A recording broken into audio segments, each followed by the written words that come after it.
Hey y'all, I'm gonna try to talk a little slow because I really need to get this out. Today in prayer, God spoke and said that he was going to put his people back into their rightful places, okay? And when God said that, immediately God brought to my remembrance of 1 King, the first chapter, how it talked about David's son, Adonijah, decided to throw a party and make himself king. But God did not call Adonijah. He called who? Solomon, to be the next king after David. And so when God was speaking that to me, I heard the party is canceled, okay? And because the party is canceled, we are taking our rightful places. Now let me say this, when God ordains you to do, be, or have a certain thing, nobody can take that place. Nobody can do it. They'll be out of alignment. It won't work for them. Even though it seems like they're happy in it, it won't work for them. And that's the thing the devil doesn't like. The enemy does not like it when God establishes you in a position. So he'll use people, places, and things to try to take that position. Does that make any sense? Let's just use, for an example, adultery. God put a man and woman together, marry them. He ordains the marriage. But then there's somebody who's looking on the outside and saying, I want that position. I want to be married. I can't find a man. And that man right there has been doing a good job as a husband, so I want to be in that position.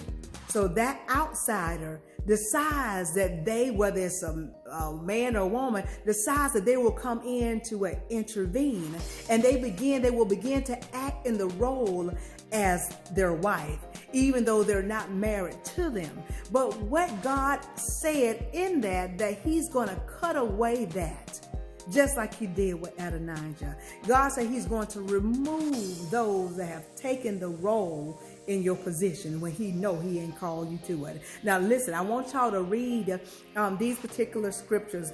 John 15, chapter 15, verse 16, it talks about how God says we didn't choose him, but he chose us. He ordained us, and he brought us forth to bring forth fruit so that our fruit shall remain. That's John, the 15th chapter, the 16th verse. Then if you go to 1 King, the first chapter, and read all of that, then you'll read about Adonijah trying to take Solomon's place as king. Then if you go to Deuteronomy 28 and read that, you'll see what God says, that he shall establish us as his people, and the earth shall know that we are called by him, that we have been ordained by him, okay? Then it says in Galatians 6 and 9, it says this, don't be weary in well doing, for in due season ye shall reap if ye faint not, which means if you don't give up, if you continue trusting God. Now let's get back to this Adonijah guy, okay? David's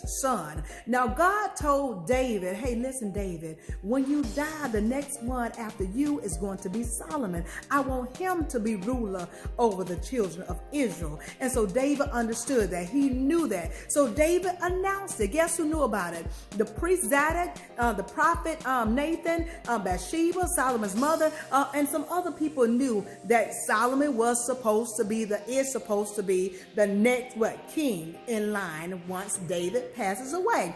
Well, the other son, Adonijah, decided, no, I should be the one.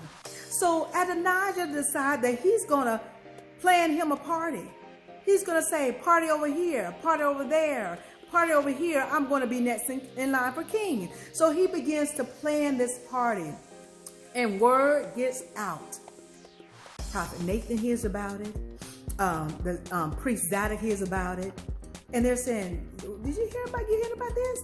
That Adonijah is getting all these sheep and cattle and oxen, having them slaughtered, and they're getting all this food for the feast, for the party for him, saying that he's going to be king. And they said, we got to go and talk to Bathsheba. That's Solomon's mother. And they went to Bathsheba and said, hey, listen, did you hear about Adonijah throwing a party? He's having a party. He's having a party saying that he's going to be king, or that he is king. And they told her, they said, hey, listen, you need to go to the king, your husband, and ask him, did not you say God said that Solomon will be next in line? And sure enough, that's what Bathsheba did. She went to King David and spoke those words. And King David said, yes. Now, while this is going on, guess who's still trying to have a party? He had invited all the sons of different kings, everybody that you could think of prestigious that would know, okay, I'm king. I want you to know that I'm king. They all there sitting around his table. And then when David heard about Adonijah having this party, saying that he's the king, he's the one next in line, David said, go and get Solomon. Go and get Solomon and put him on my raiment. Crown him. Put him on my rings and whatnot. And get my mule. Get my mule. And sit him upon it. And parade him around the people. And begin to shout, long live King Solomon. He told what? The priest to anoint him. Anoint him in front of the people. And parade him around on my mule.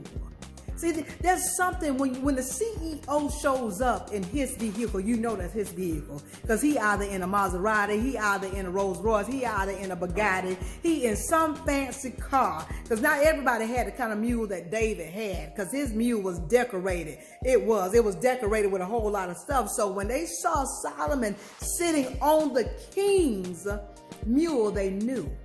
And so a gathering happened, which means the people in the town, in the city, began to flood the streets and saying, long live King Solomon. And so guess what? They were so loud to where at the party with Adonijah, they were trying to figure out, what is all this ruckus? What is all this noise? What is all this celebration? And sure enough, they were told, oh, you didn't hear? Solomon's been made king. And as soon as that came out of their mouth, all of Adonijah's guests, those who are high in prestigious ranks, they hurried up and got up out of there. They did. Which means what? The party was canceled. And that's what God is going to do for you. Those of you who think that you've been robbed of a position. Those of you who think that people are not accepting you and where God has called you to be, doing, have. Don't worry about it. You were never invited to that party. But God is putting you in your rightful place. And no matter what, nobody say it. Nobody can turn their hand. Nobody can turn the voice. Nobody can turn the words of God away. When God say his word is spoken out of his mouth, that it ain't going to return back unto him void. It ain't. God said whatever he speaks, it's going to go out and it's going to perform it. It's going to complete what God has sent it out to do, and it's going to prosper in that thing. So everything that God has spoken about you, everything that God has said that he has ordained you to be doing, have, everything and everywhere that God has established your feet, guess what? Your feet ain't going to be removed. God said that anyway. He said the feet of the righteous shall not be removed, but the feet of the wicked shall be removed. So wherever God has planted your feet today, please stand firm in it. Don't be weary in well-doing. Don't stop doing good. Don't stop working in the position, even though somebody's right beside you mimicking you. Because I'm telling you, people, places, and things are like that. They'll want your position so bad to where they'll try to act in your role. They have people thinking that you're not in charge, but they are. They have people thinking that that's not really your position, it's their position. But listen, you know what God say about the wheat and the tare? God said, let them grow together. Because here's the thing. When wheat and tare are growing together, they look alike.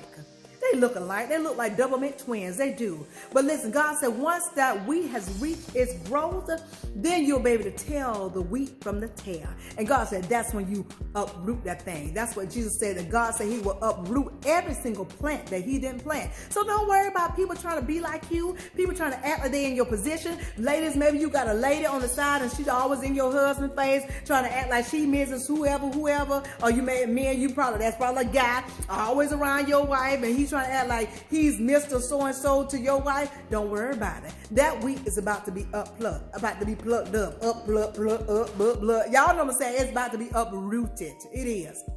And you got to ever worry about your harvest being stolen. Matter of fact, we cancel that harvest thief. Because you about to reap. You about to reap. You've been doing what is right, what is righteous. And what did God say when you stay in the upright position? When you continue to do what is righteous. He said he will surely reward you. So don't worry about it. God said the party is canceled. And therefore you are taking your rightful place. You're taking your rightful place. And not only are you taking your rightful place, think about Deuteronomy 28. I told y'all to read that. It says, God said he will establish you as his people, and the earth, everyone in the earth shall know that you are one of God's chosen ones. And guess what God said? He said they're going to be afraid of you. They are. Which means what? They're going to know, that's the real queen right there. That's the real king right there. That's her position right there. God is going to parade you on his mule, per se, just like David did with Solomon. They're going to know that you are the one that God ordained. They're going to know that you're the one that God called for the position. Because God going to show which one is real, and he's going to reveal which one is the fake one. What's that song by Eminem with a real Eminem stand up? I think that's a song. I think that's how it goes. But God's going to show the one that's fake. He gonna show the one which is fake. That Louis Vuitton that's peeling, that purse that you bought on 2nd Street, that's gonna start peeling. People gonna say, "Oh, that's a fake. Oh, that ain't the real one. That's the real one." I'm telling you, God is about to show you off. He's about to parade you in your town, in your city. All of those who said that you wouldn't buy nothing, that said you ain't had no anointing, okay? They said that you wasn't hearing for God. They said that you ain't really working at that place. They said that you ain't really got that nice house. They said you ain't really got that nice car. They said you ain't really married. Now they saying that they saying a whole lot of stuff. But God is about to parade you, because he is the one that ordained you. He's the one said that you're next. He said, girl, you next. Man, you next. You next. You're next. You're the next one. God says, well, he's the one to pull it down one and raise up another. And you're the one that he's raising up right now. So I don't care what you've heard, what you've seen, what you felt that the enemy wanted you to see with your physical eyes, hear with your physical ears, and feel with your emotions and feelings. God said, don't pay that no mind. Because the wheat is being separated from that tare. And God is about to raise you up. He's about to exalt you. That's what God said. You've been humble. Yes, you have. You have been humble. And humble means what? You've still been hearkening unto God's voice, unto his word, keeping his commandment, seeking him, acknowledging him in all your ways. And God said, you've been conscious and cautious of your words. You've been making sure to speak life, to speak what God's been saying. And he said, because of your humility, because God's word also says, well, before exaltation comes what? Humility. Before you're exalted, humility has to be there first. And you've been doing that. You've been laying it low for God. You've been in the rightful place with God. You've been at his feet. You've been seeking his face. You haven't been weary. That's Galatians 6:9. Don't be weary in well-doing, for in due season, and it's your season now. It is your season now. God said you're going to reap if you faint not. He said don't give up, because harvest time is here, and you're going to reap it. Ain't no more harvest thieves out there. We cancel the harvest thief that comes to steal your fruit, that seed eater, that fruit eater that comes to eat up of your seed and your fruit. Ain't happening. God said your fruit shall remain, and it's going to remain. And God is about to promote you. He is. And everybody gonna see it. Jaws gonna be dropped. They are. People gonna be faint. Oh Lord, it is true. She is a multimillionaire. Oh Lord, it is true. They do drive that Rolls Royce. Oh God, it is true. Oh, it is true that she is anointed. It is true. That's all you want me. Child, that man real. Child, that girl real. That's what's going to be associated with your name. Ain't this a good word? That the realness of God is in you. Ain't that what God said? When prophecy comes, prophecy is not only just by word, it's also what God reveals with the eyes. Right? And God is bringing forth the prophecies. And God said when he prophesies, right? When prophecy is there, to the unlearned and to the one who believeth not, he said they become believers. Why? Because those things that were in their heart were revealed. And therefore they said, oh, girl, you real. God is truly in you. And that's what you're about to see. You're about to see it with your own eyes. Because some of y'all was almost on that brink of saying they still partying over there. And they about to convince me that I ain't real. But listen, don't let the devil convince you. The party has been canceled. It's canceled. Get ready to put your raiment on. Put the crown on. Put the rings on. Get on the mule. And go ahead and be anointed. And let them hear them say, long live the word of God in your life. Y'all get it? Got it good? I hope so. But if you didn't get this thing, rewind and watch again. I'm at 15 minutes. I kind of figure it's going to be a long one because this is a good word. I sure got excited when God said, listen, you about to get into your rightful place. I said, oh, yes, yes. So listen, don't worry about it. Everybody that was in your position, they got to get out. They getting plucked up. Okay? Plucked up. They getting up. They getting up. They getting up and out. Up and out. Up and out. Up and out. You don't belong. They leaving. They are. They leaving. That's why God says, I'm still talking, y'all. That's why God says this. He said, I believe it's in Deuteronomy, it is in Deuteronomy 28. He says this, that the enemy came in one way, but he have to leave 7. He got 7 ways to flee. He gonna have to leave. He came in one way. Oh, in Isaiah, I don't know which one it is, but it talks about in Isaiah how God said, I'm still talking. In Isaiah, it talks about how God said that the enemy shall not approach. This is when Hezekiah was being approached and threatened by the king Azariah, if I'm not mistaken.